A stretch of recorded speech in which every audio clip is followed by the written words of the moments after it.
Well, in that scripture, when Jesus talks about bringing good news to the poor, oftentimes we relate that would be about giving money to charities or even going and doing a mission type of activity where we are serving someone, like in a soup kitchen, or maybe a community dinner where we help with the meal, something like that. But what if we dug a little bit deeper in that bringing good news to the poor and think about what Jesus is saying about living in relationship with the poor? And then we look at his life as the example to those words. So in that context, if you were to live out Christ's call to bring good news to the poor, what would a typical day at school look like? I think it would be just accepting everyone and just trying to be the best person. Because, that's what I strive for. Because, even if you don't like someone and you don't really want to hang around with someone, I think living out Christ's mission is talking to that person and caring about them, whether you like them or not.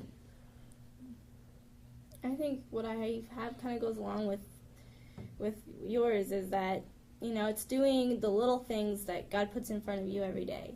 It may not be, feeding children in Africa, but, including somebody who doesn't have anyone to talk to, or, the little things. I think those are important as well. As often as this example is used in this sort of context, that especially in school, those kids that don't really have a lot of people, like you said, that talk to you, like that kid that's sitting alone at lunch. I know from experience, because during my entire middle school career, I was that kid. And yes, there are some people that if you try to go and talk to them, they're so angry at the world that they push you off, and it's a really awkward experience. But at least you can say you made that conscious effort to at least attempt to include them and stuff. And there's a lot of kids that are just waiting for that one person to come and include them, and it means a lot to the person that they do that to. So. And maybe if you keep trying, you break that barrier down too. Yeah. And for me, I see that a lot of times where, someone who's viewed for some reason as in a higher social group, or someone who has more friends, tries to go over and talk to some kid, and, they don't want to interact. But I think the mistake that they make is they invite them over to sit with their friends. I think what I would do is I would actually sit down with them. And so good point, yeah. When you sit down with them, I think that's kind of what Christ's mission is. It's not necessarily pulling them up. You're getting down to where they are, and you can really empathize. Because if you're, I feel like, for me personally, I would feel a lot more comforted, and I would feel better if someone were to actually sit down physically with me, because that shows an effort on their part, and not, necessarily me having to go up and make a huge change in my lifestyle. I think that'd be a huge thing for me. And We're asking you to go into an uncomfortable place. Right, yeah, because if you're someone who doesn't have a lot of friends, maybe is kind of shy and stuff, and so I could totally understand not wanting to interact with people. I think that's a lot of what Jesus did throughout his life. Exactly. Yeah, and I think what you guys are talking about, we don't always necessarily need to talk about poor being something to do with money. It can be poor because we don't have the good news that God loves us, and we need someone to bring that to us. So it's been said that the poor have as much to offer the rich as the rich do the poor. I want you to think about a person in your life who you feel sorry for, or perhaps even avoided them because of their personality or their habits. Or just generally, you just don't like them. What does that person have to teach you in understanding Christ's mission? Well, patience for one. But yeah, yeah. I'm sure we all have that one kid that just really bugs us, just won't let up. And not necessarily is even doing it to you, but just to other people, just really makes them mad, disrupts class, gets everybody going and stuff, or starts Twitter wars, just creates drama. And so I'm sure we all have that one kid. And Or 3 or 4. so not only has not only has that person taught me patience, when I actually got to know him, he was not as bad as what I had perceived him as. He sat across from me from bio too. I was like, man, because his last name is Prince, and so the teacher organized us by last name. So we right by Prine and Prince. yeah, gotta be kidding me. And then, so of course for the first week or so it was bugging me because disruption was just pain. But after I got to know him, he was actually a really genuinely nice kid. I mean, he worked at soup kitchens and stuff, but people had this awful perception of him that he was a terrible kid. And I mean, he did disrupt class, but it really taught me that you don't really know anything about a person until you sit down with them and talk to them and get to know their story. You can't really make those kind of judgments. And I think we're all bad about doing that. Mhm. Judging kids. Yeah.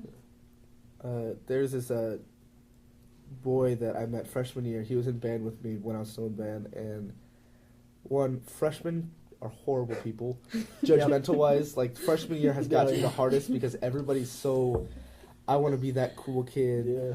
Nike labels mean so much, kind of. And Hey. don't get me wrong, seniors, juniors, sophomores are still into that.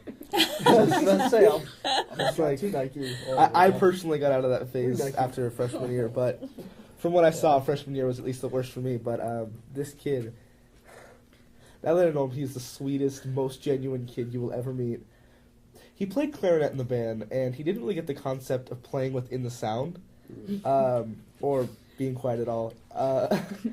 And he had this idea that so that everybody else could hear them, he had to hear himself over the trumpets, which sat right behind him. So clarinets aren't very nice sounding when they're played at full blast. Wait a minute, I played clarinet. I know clarinets I are a know what wonderfully you're saying. sounding So did instrument. Just when you're squawking through it, it's generally not a good sound. That's true. That's true. And that's the same with saxophone. Like I play saxophone. It's not I think very it's any good. band instrument. Yeah, but and all these freshman kids would get so angry at him, and I just the same. When we were marching and practicing our drill, he would scream out the counts a beat and a half off, and it would mess up everybody else. And it was, looking back on it, it's funny now, but it was so frustrating back then. And all these kids would be so mean to him, and he would always have this really happy outlook. We came to learn later that he had slight Asperger's, and that was just sort of like he couldn't help it. He couldn't help the type of person he was, and he ended up this year. I got to know him really well sophomore year, but this year is when I got to like really, really know him and get to know the type of person he was.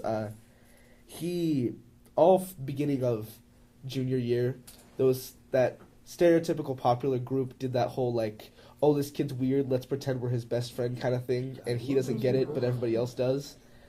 And that didn't fly with me. That wasn't so these kids were making fun of him in the hall, and I ended up shooing them away and stuff, and he was like remarkably unaffected by any of it.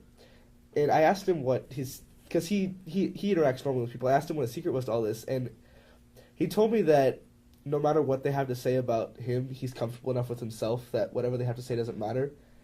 And that was he's one, that kid's always going to hold a place in my heart because he's such a fantastic kid, and getting to know him and the perseverance he had to get through high school with all of the horrible, like, people have calmed down now a lot because they're more mature, but ish.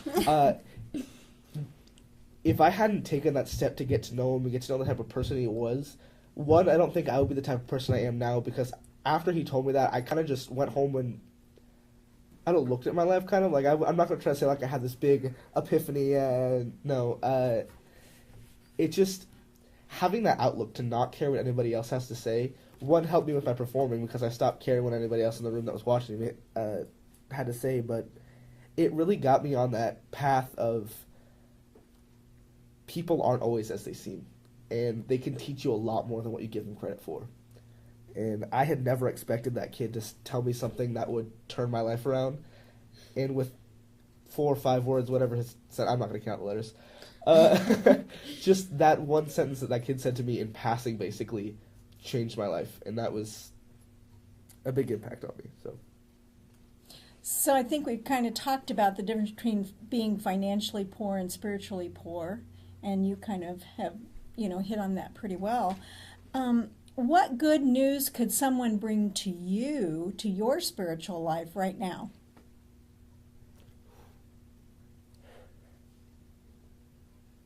I don't know that I have a specific, this is exactly what I need, and that would, yeah, no. I don't know about that one for me. I know that, like, I get really low in self-confidence sometimes, and so sometimes just knowing that I still matter, that people still care about me, is just enough to make my day good again. And so just someone saying in passing, "Hey, Allie, I like that sweater." I'm cool with that. That would really help me spiritually. Yeah, I think we all could use affirming on a regular basis. Definitely. That good smile in the hallways or, in the drive-through. It's really nice to have, just someone smile at you. And to me, that makes my day. I definitely agree with Allie. Mine would have to be assurance that there is something out there. My entire life, I've been known as the Preacher Colby or Pastor Colby or whatever the nickname was given to me. Yeah.